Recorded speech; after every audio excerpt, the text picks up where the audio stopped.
The real economy in America may be in trouble based on all of this evidence.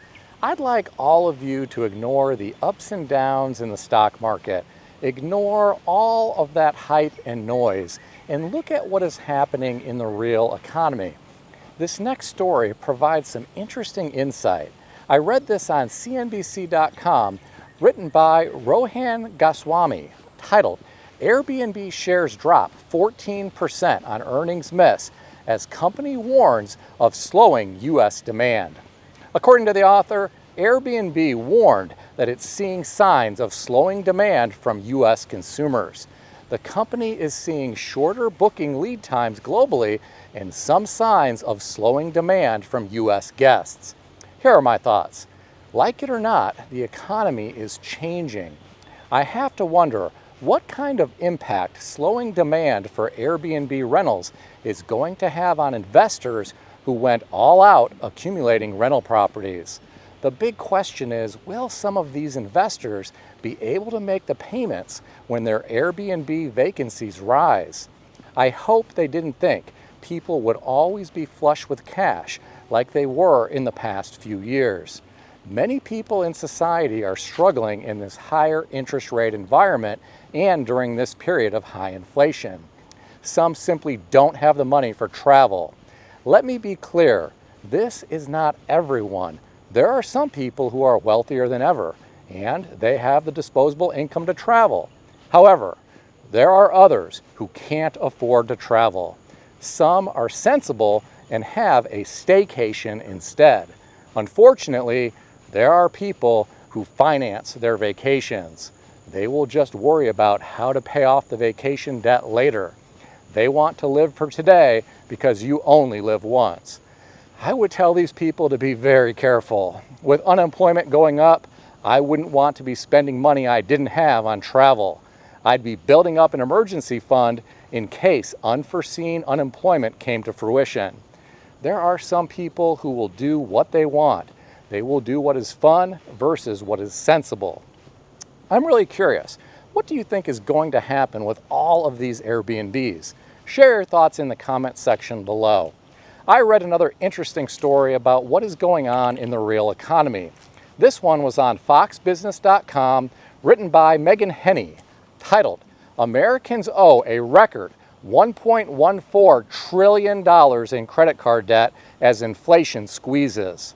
The author of this article referenced a New York Fed report published Tuesday, which revealed total credit card debt rose to $1.14 trillion, which is an increase of $27 billion from the previous quarter. This marks the highest level on record in Fed data going back to 2003. Well, my friends, this is not good news. From my perspective, it is clear Americans are struggling financially. Many are relying on credit to get by.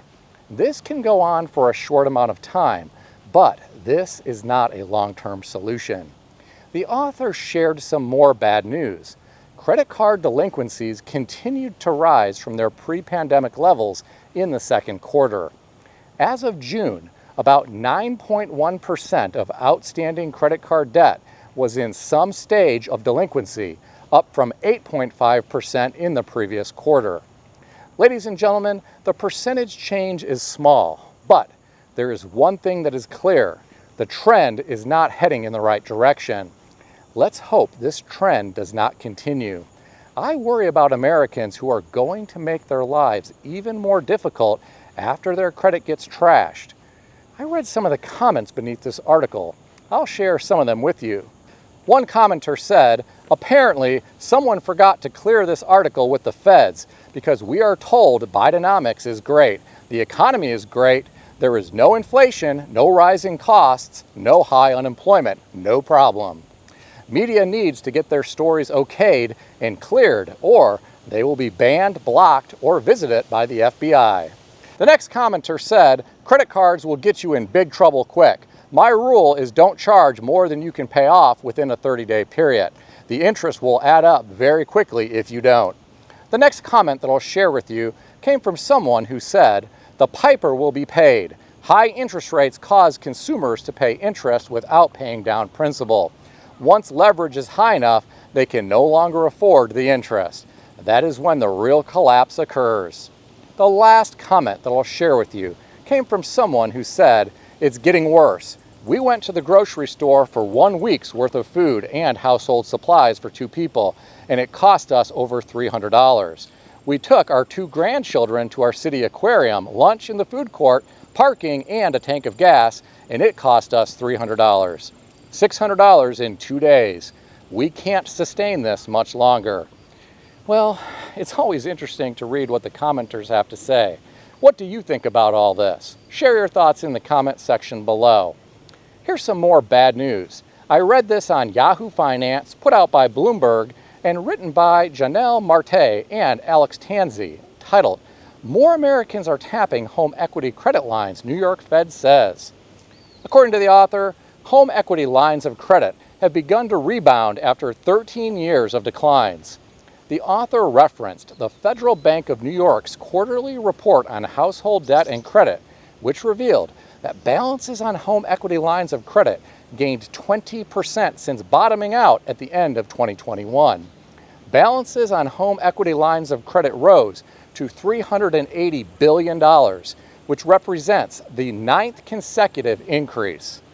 Well, my friends, these people are fortunate to have equity to tap. If they didn't, I wonder what they would do. Unsecured debt would be a lot more expensive for these people given interest rates these days. I am a bit concerned about what financial institutions are doing. If our economy takes a turn for the worse and unemployment increases further, there may be Americans who won't be able to make their home payments. For those who siphoned all of the equity out, they may choose to simply walk away and suffer the consequences after foreclosure. Maybe I just have a little PTSD from the 2008 Great Financial Crisis, because that is what a lot of homeowners did back then. Could it happen again? Sure, it could happen again. With that said, some will argue it won't happen because the Fed will likely cut rates soon and home values could continue to climb higher. This would put people in an even stronger equity position in their homes. In my opinion, only time will tell how this all plays out. Ladies and gentlemen, I want to ask you a question. Have you noticed something today? In each of the stories that I've reported about, the trend is getting worse. Do you really think our economy is booming? Or do you think some people are just treading water with the help of credit? How many of the people that look like they are doing well are actually struggling financially and not letting on? I'll let you answer that question in the comments section below. Please keep in mind that everything in this video is for entertainment purposes only, and nothing in this video is financial advice or advice of any kind. If you need advice, seek advice from a qualified professional in good standing who puts your interests first and foremost. If you enjoyed this video, consider subscribing to the channel. Please also consider sharing this video with your friends. I want to extend a special thanks to everyone who has subscribed to the channel. I want to also thank all of my channel members. If you would like to become a channel member, there is a link in the description beneath this video. You can read more about the different membership levels. Please also check out some of the great books that I suggest you consider reading in the description below. I've included Amazon affiliate links to these books. As an Amazon associate, I earn from qualifying purchases. Stay healthy and wealthy. I'll see everyone in the next video.